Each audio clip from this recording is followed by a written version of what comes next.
Swami ji, mirror meditation या दर्पण ध्यान कैसे किया जाता है और इसके क्या खतरे हैं? दर्पण ध्यान यह भी त्राटक का ही एक प्रकारांतर से प्रयोग है, जिसमें हम सद्गुरु की तस्वीर पर ध्यान ना करके खुद अपनी ही छवि पर ध्यान करते हैं।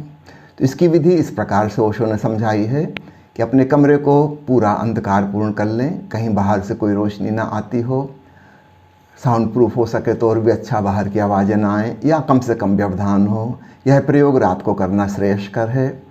फिर एक बड़ा आईना का इंतज़ाम कीजिए जिसके सामने आप बैठ सकें और अपने आई लेवल पर देख सकें, अपने ही आज्ञा चक्र पर फोकस करें।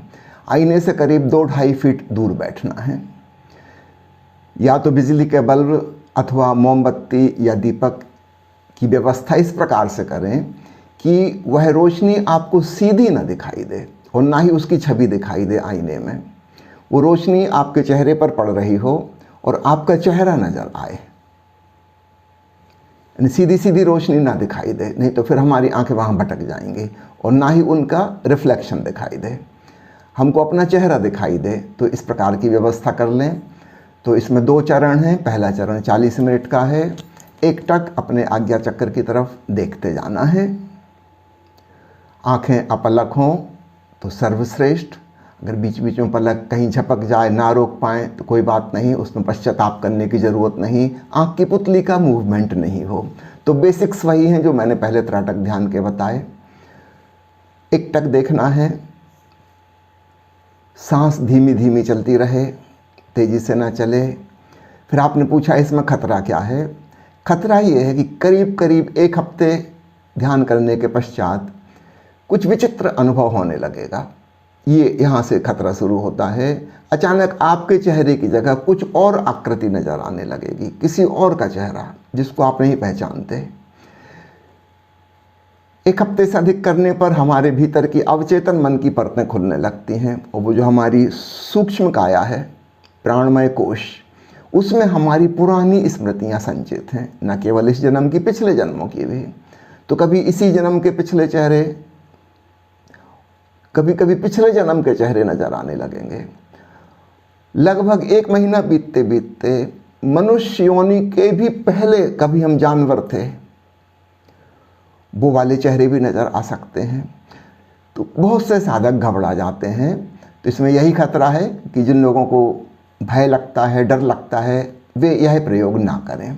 जो लोग साहसी किस्म के हैं, हिम्मतवर हैं, अपने ही उस रूप को फेस कर सकते हैं, केवल वही इस प्रयोग को करें। नहीं तो बहुत लोग घबरा जाते हैं, फिर वो ध्यान करना ही छोड़ देते हैं। इसलिए ये पहले से ही सावधानी बरतनी चाहिए। जो लोग साहस कर सकते हैं कि उनको डरेंगे नहीं, जो भी होगा देखेंगे। धीरे धीरे धीरे संभवतः 2 महीने 3 महीने में कभी एक दिन ऐसा आएगा कि दर्पण खाली हो जाएगा, कोई भी छवि नहीं दिख रही। तो नॉर्मली हम 2 चरण में करेंगे इस प्रयोग को। 40 मिनट तक त्राटक करेंगे अपनी ही शक्ल पर और 20 मिनट इसके बाद साक्षी भाव में विश्राम करेंगे। लेकिन जब कभी ऐसा हो जाए कि अचानक लगे कि द मिरर इज़ एम्प्टी, कुछ भी नज़र नहीं आ रहा, सब शून्य हो गया, तो उस क्षण तुरंत आंख बंद कर लेनी है और फिर वहीं से समाधिस्थ हो जाना है। उसमें फिर मिनट का इंतजार नहीं करें कि 40 मिनट हुए कि नहीं, उससे कोई लेना देना नहीं। यही है वह सौभाग्य का क्षण जिसकी हम प्रतीक्षा कर रहे थे। अक्सर लोग सवाल पूछते हैं कि कैसे हो सकता है, फिजिक्स के नियम के हिसाब से तो ऐसा कभी नहीं हो सकता। जब आप आईने के सामने बैठे तो आपकी प्रतिछवि बनेगी ही बनेगी, फिजिक्स के हिसाब से बिल्कुल बनेगी।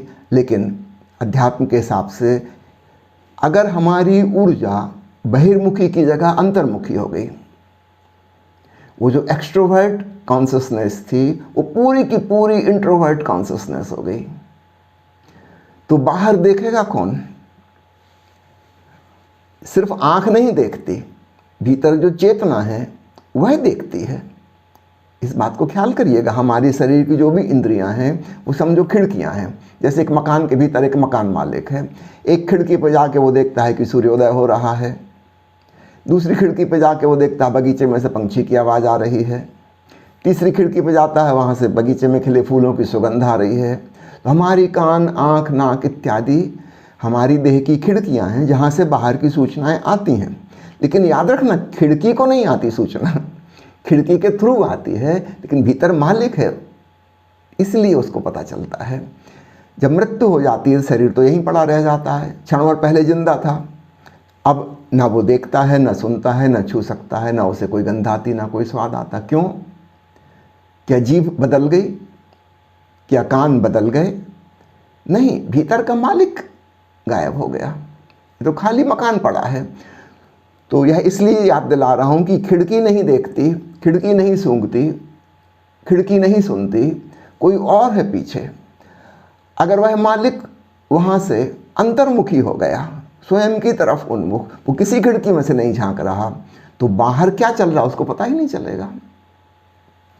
तो आईना सामने रखा है, उसमें प्रतिछवि भी बन रही होगी, लेकिन वह दिखाई नहीं देगी, लगेगा सब शून्य, वैकेंट हो गया, कुछ भी नहीं है, नथिंग इज देयर। यह महासौभाग्य की घड़ी आ गई। यही इस दर्पण ध्यान का लक्ष्य है कि एक दिन हम इस स्थिति में पहुंच जाएं, तब तुरंत हमें आंख बंद कर लेनी है और अपने भीतर डुबकी लगा लेनी है, समाधि की घटना घट जाएगी। तो ये है दर्पण ध्यान, जिसको अंग्रेजी में मिरर मेडिटेशन भी कहते हैं।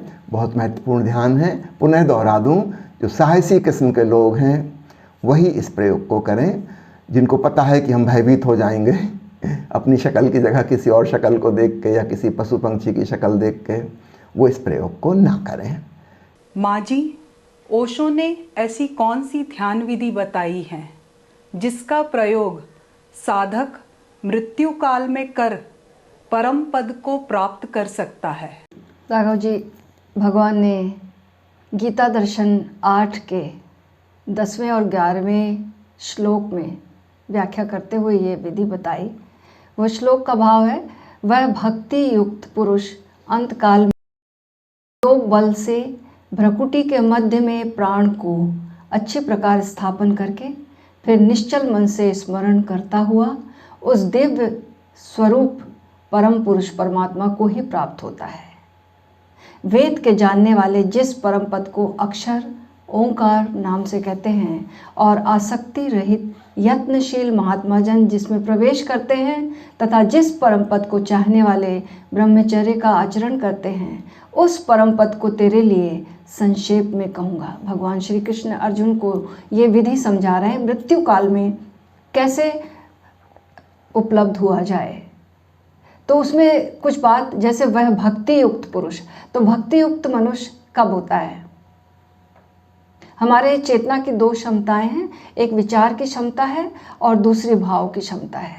विचार की क्षमता हम जिंदगी जीने के लिए, संसार में चीज़ों को प्राप्त करने के लिए निश्चित रूप से विचार ज़रूरी है, और विचार से हटकर जब भी हम भाव से चले हैं तो हमको असफलता ही मिली है। और हमारा अनुभव हमेशा यही कहा है कि विचार से जब हम चलते हैं तभी हमें सफलता प्राप्त होती है। लेकिन ये जो विचार का उपकरण है, भीतर जाने के लिए, स्वयं से जुड़ने के लिए, अपनी आत्मा तक पहुंचने के लिए, परमात्मा को प्राप्त करने के लिए ये रास्ता काम नहीं देता, भाव काम देता है। लेकिन हम भाव को भूल गए हैं, विचार को ही याद किए, क्योंकि विचार से हमें बाहर सफलता मिली है। तो हमें भाव का प्रशिक्षण जीवन में शुरू करना होगा, अपने भाव की क्षमता को बढ़ाना होगा। और भाव की क्षमता को बढ़ाने की कई विधियां ओशो ने बताई हैं। उन विधियों में जब हम जीते हैं तो हमारी भाव की क्षमता बढ़ती है। जब हम सोचते हैं कि हम भाव में जी रहे हैं, वहाँ भी हम विचार से जी रहे हैं। एक माँ सोचती है कि मैं अपने बेटे को प्रेम करती हूँ, और लेकिन वहाँ भी वो 100% भाव नहीं है, वहाँ भी विचार है। अगर उसे पता चल जाए कि ये बेटा जो है किसी दुर्घटनावश बदल गया था और ये मेरा बेटा नहीं है, तो बात बदल जाएगी। लेकिन भाव कब हुआ? अगर सच 100% भाव है तो ये मेरा हो या तेरा हो, बेटा है और इसलिए प्रेम है। इसमें कोई एड्रेस नहीं है। अनएड्रेस्ड लव, सर्व के प्रति प्रेम की जो भाव दशा है, ये भक्ति, ऐसा व्यक्ति भक्ति युक्त होता है। और जब ऐसी भक्ति जीवन में उतरती है, तभी अंत काल में योग बल से भ्रकुटी मध्य में प्राण आते हैं। देखो, अंतकाल जब हम कहीं से जाते हैं तो हम क्या इकट्ठा करते हैं? हम वही इकट्ठा करते हैं, पैक करते हैं जो हमने ज़रूरी चीज़ें समझी हैं, उसको पैक करके अपने साथ ले आते हैं। लेकिन हमने ज़िंदगी भर जो कुछ जिया है, जिसको इम्पोर्टेंस दी, अगर हमने विचार को इम्पोर्टेंस दी तो वही कुछ हम बाहर की चीज़ों में हमारा जो है मन भटका रहेगा और दोनों भवों के बीचों बीच नहीं आ सकती ऊर्जा। लेकिन अगर हम भाव केंद्रित होकर जिए हैं तो भाव अखंड होता है, वो निरंतर बहता रहता है। कुछ भी काम हम करते रहें, अगर जिसने भी प्रेम किया है उसे ये एहसास होता है कि हम हजार काम करते रहें, लेकिन वो जो एक भाव की अखंड धारा है वो प्रेम में जुड़ी ही रहती है।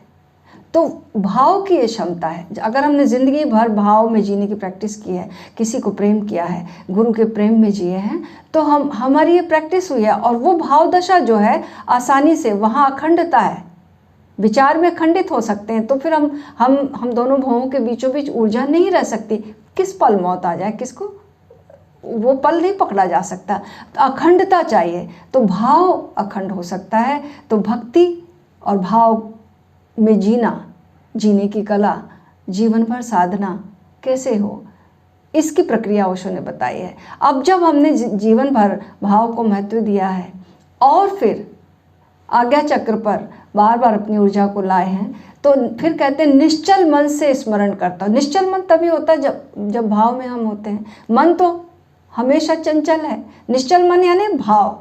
और उस दिव्य स्वरूप परम पुरुष परमात्मा, दिव्य स्वरूप परम पुरुष परमात्मा यानी अक्षर ओंकार को कह रहे हैं।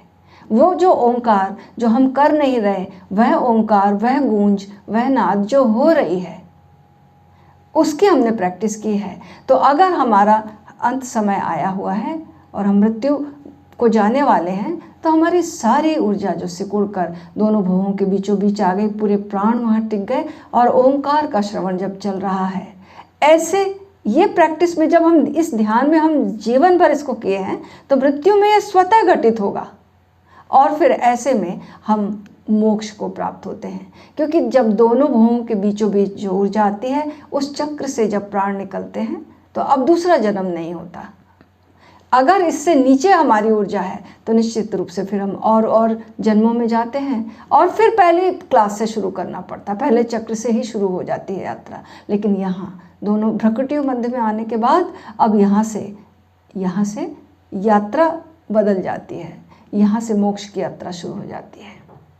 तो ये ओशो ने ये बहुत ही अद्भुत ध्यान बताया है कि कैसे हम अपने ध्यान को दोनों भवों के बीचों बीच भाव सहित इकट्ठा करें और ओंकार का श्रवण करें। जब हम ये करते रहते तो हमारा जीवन तो बदल ही जाता है और मृत्यु भी सुंदर हो जाती है। छोटी सी मृत्यु का प्रयोग तो हम हमेशा ही कर रहे हैं। ध्यान एक छोटी सी मृत्यु का प्रयोग है और तब जब मृत्यु आएगी तो वो एक बड़े ध्यान का प्रयोग हो जाएगा। बहुत खूब। माँ जी और स्वामी जी, आप दोनों का इतने प्रेम से, इतने विस्तार से ध्यान संबंधित प्रयोगों को समझाने के लिए साधुवाद, धन्यवाद। आप सभी साधकों का भी तहे दिल से शुक्रिया। ओशो फ्रेग्रेंस के सभी ऑनलाइन और ऑफलाइन कार्यक्रम से आप जुड़े रहे ताकि जो कुछ हमने सीखा है उसको जीवन में हम प्रयोग कर सके, अपने जीवन में उसे उतार सके। धन्यवाद।